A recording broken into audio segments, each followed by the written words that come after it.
Assalamualaikum warahmatullahi wabarakatuh. Kembali lagi bersama aku Amira Balkis dengan NIM 200591117.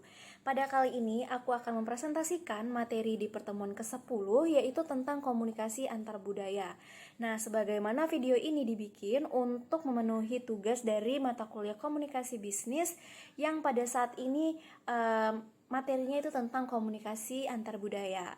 Nah, untuk tidak memperpanjang mukadimah, saya akan langsung saja masuk ke pembahasan materi yang akan saya jelaskan.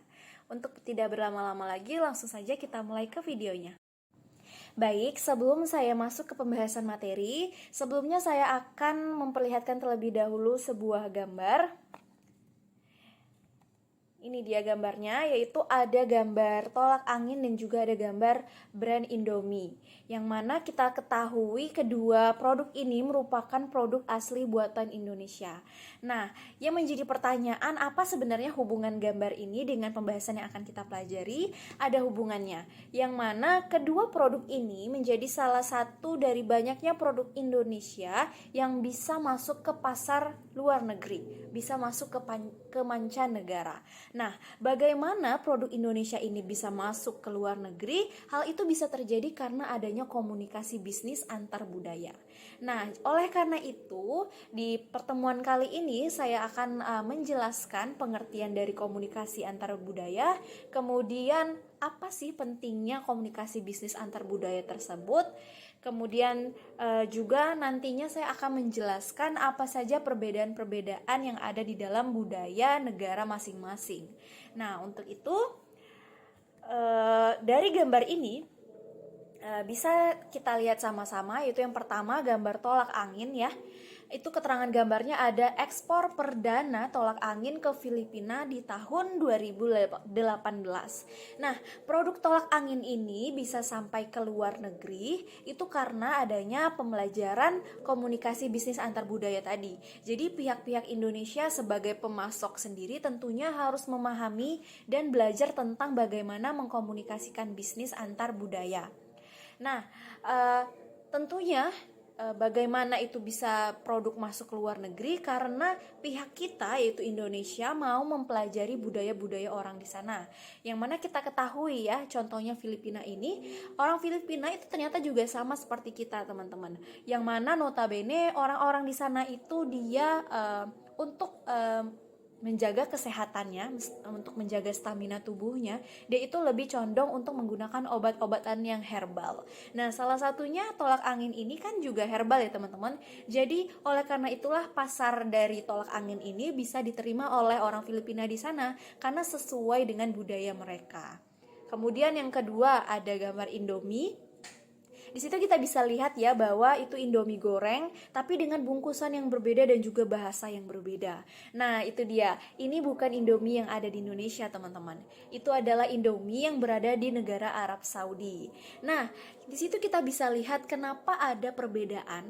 Nah, perbedaan itu muncul karena itu tadi, kita pihak Indonesia sebagai pemasok produknya itu menyesuaikan keinginan-keinginan yang ada bagi orang di Arab Saudi tadi. Jadi yang kita ketahui tentunya dalam menggunakan bahasanya berbeda. Oleh karena itu di packagingnya sendiri tertulis bahasanya bahasa Arab agar si konsumennya juga mengerti apa yang dimakan. Kemudian kita bisa lihat warna produknya, warna packagingnya berbeda dengan kita. Kalau kita di Indonesia warnanya itu merah putih ya. Kalau di Arab Saudi warnanya itu condong kuning keemasan gitu, memperlihatkan sisi premium dari makanannya. Nah, mengapa demikian? Karena itu tadi, karena budaya di Arab Saudi itu gaya hidupnya lebih ke yang gaya hidup orang ekonomi menengah ke atas. Jadi didesain makanan itu sebagaimana bisa menarik perhatian si konsumen tadi gitu. Jadi sesuai dengan budaya yang mereka gunakan. Kemudian bahasanya juga tadi ya. Nah, kalau si pemasok tadi dia tidak mempelajari perbedaan-perbedaan budaya itu, maka tentunya barang-barang yang akan dikirim ke pihak luar akan sulit untuk diterima. Nah, oleh karena itu kita sebagai pemasoknya harus mengetahui bagaimana budaya mereka agar produk yang akan kita kirimkan itu mampu diterima dengan mereka dan bisa bermanfaat juga bagi mereka tentunya. Nah, itu dia sekilas info tentang gambar-gambar ini yang bisa menjadikan contoh dari betapa pentingnya komunikasi bisnis antar budaya itu.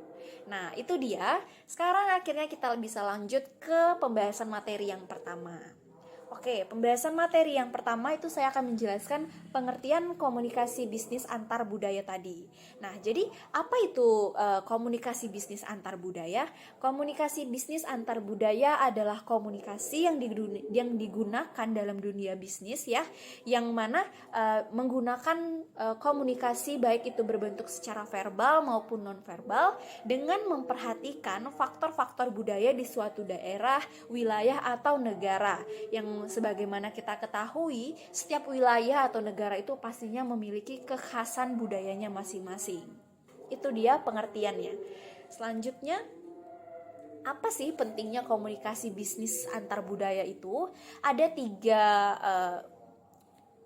garis utama yang saya buat ya, 3 komponen utama. Yang pertama sebagai pertukaran informasi antar negara atau wilayah. Nah, kita ketahui apabila pertukaran informasi itu bisa dengan baik tersampaikan, maka tentunya saat kita akan menjalankan sebuah bisnis akan mempermudahkan proses bisnisnya.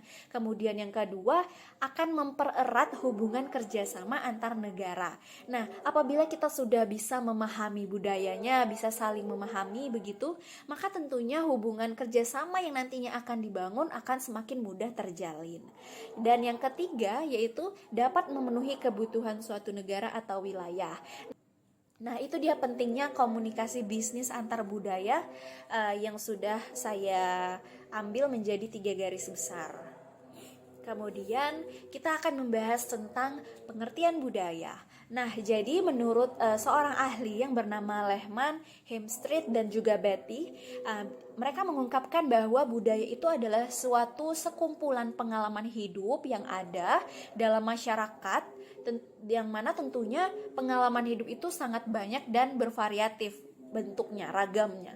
Oleh karena itu termasuk di dalamnya bagaimana perilaku, keyakinan, atau kepercayaan masyarakat itu sendiri di dalam negaranya. Itu dia pengertian budaya dari Lehman, Hemstreet, dan juga Beatty. Kemudian, nah karena adanya ciri-ciri kekhasan tersebut, maka ada yang membedakan antara budaya yang satu dengan budaya yang lain di negara-negara yang ada. Yang mana itu terbagi menjadi 4 komponen budaya. Yang pertama itu ada gaya hidup, yang kedua ada norma yang berlaku, yang ketiga ada sistem kepercayaan dan keyakinan atau keyakinan, dan yang keempat yaitu ada bahasa. Nah, 4 komponen ini menjadi komponen yang membedakan antara budaya yang satu dengan budaya yang lainnya. Contohnya seperti gaya hidup di orang negara Arab Saudi tadi yang condong ekonominya menengah ke atas. Oleh karena itu maka juga lifestyle-nya akan berbeda dengan negara-negara yang notabene mayoritas masyarakatnya menengah ke bawah. Kemudian norma yang berlaku, bagaimana sikap mereka dalam bersosialisasi dalam lingkungan. Kemudian ada sistem kepercayaan atau agama yang dianut, dan yang keempat itu ada bahasa. Nah, bahasa ini menjadi salah satu komponen yang paling sulit ya antar negara, antar budaya, apabila antar budaya itu mempunyai bahasa yang berbeda-beda. Oleh karena itu mempelajari komunikasi bahasa antar budaya ini sangat penting, teman-teman, apalagi dalam dunia bisnis.